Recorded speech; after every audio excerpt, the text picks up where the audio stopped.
Welcome back. Well, it's no doubt you felt those really cold and brisk winds today. Yeah, that's what's carrying in our next weather system. I want to take you up to Woodland Park right now and show you. Now, the camera's only saying about 3-mile-an-hour winds, but chances are that anemometer is probably reading a little slow because it's kind of bouncing around on us. Breezy conditions up there, 33 degrees, and you can see those clouds building over top of the high terrain. Teller County might catch a little dusting tonight, but not a whole lot in the way of accumulation. Now, I want to show you the jet stream map. What this is showing us is where the strongest most portion of the jet stream is. The reason I show you that, it's hooking on to all that North Pacific moisture and dragging it right down onto our region. Here's how that's playing out. You can see those big plumes of moisture starting to hit those western mountains. We just showed you Leadville catching a heavy dose of snowfall as we speak. So again, those upper level winds carrying that moisture into the region. Most of that's going to stay into western Colorado over the next few hours, but as soon as Monday night rolls around, here's how things are going to play out for us. So again, that area of low pressure is just helping to drive that system in. Snowfall into the high terrain tonight. As that first cold front moves in, by about 10 tonight, we are going to see some shots of moisture move throughout eastern Colorado. I'm not going to get too terribly excited about those. We shouldn't see much in the way of moisture this evening. Should stay relatively dry into eastern Colorado. However, bright and early Monday morning, that's when that front starts to set in. Yes, we're still going to stay fairly dry. All the snowfall looks to be following this front. So once that front continues to settle in, we're going to start to see that snow carry into eastern Colorado.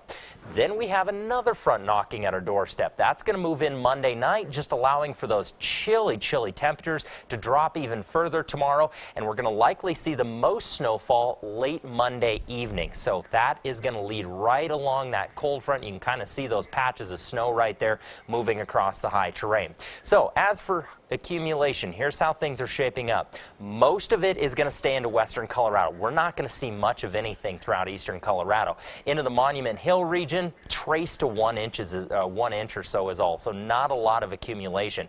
Down here into the Springs, likely about, again, trace to a ½ an inch. Up into the mountains, Teller County catching a little bit more, 1 to 3. Nothing too crazy again. Western Colorado is getting pummeled, but we're not going to see much. Mountains just west of Pueblo, we're looking at about 1 to 3 there, and again, right around 2 to 4 along the southern mountains there along the New Mexican border. So nothing too crazy for snowfalls. The biggest impact is going to be windy conditions and chilly temperatures. Overnight lows tonight cooling off into the 30s and 20s around eastern Colorado. Tomorrow, not much of a jump in temperatures. We're going to see these temperatures warm up into the early morning hours and then taper off pretty quickly into the afternoon. Pretty much 40s consistently and 30s into the mountains tomorrow. All right, so the next 7 days, here's how things play out for us. Again, 40 degrees on Monday, rain mixed with snow into the afternoon, evening flurries likely, not a lot of accumulation, and then we're looking at the 40s up until our next weather system moves in, which is likely on Christmas. But as for Christmas snow, if we do see any Christmas snow, it's going to be late Thursday night into Friday morning. So not going to be so much of a white Christmas that we were hoping for. Into Canyon City, we're looking at, well, 55 there by Wednesday. So again, kind of a nice little warm-up, break in between the storms, but that's not going to last too terribly long for us. Teller County, same story, 33 to start out your work week, tapering off to 25, and then kind of regaining a little bit of strength by Wednesday, Thursday, just in time for our next system to move in on Christmas. So again, any flurries we do see Christmas are going to be really late in the day, so we weren't really going to get that enjoyable white Christmas like we were hoping for. But I like the festive lights on your I know, aren't those graphics, classy? Though. That helps. Had to dress something up. You just did that last night, right? Yeah, threw those on last night. That's good. It's like us typical males, putting up the lights late, you know, Exactly. promising something and not delivering. I don't know. Coming up in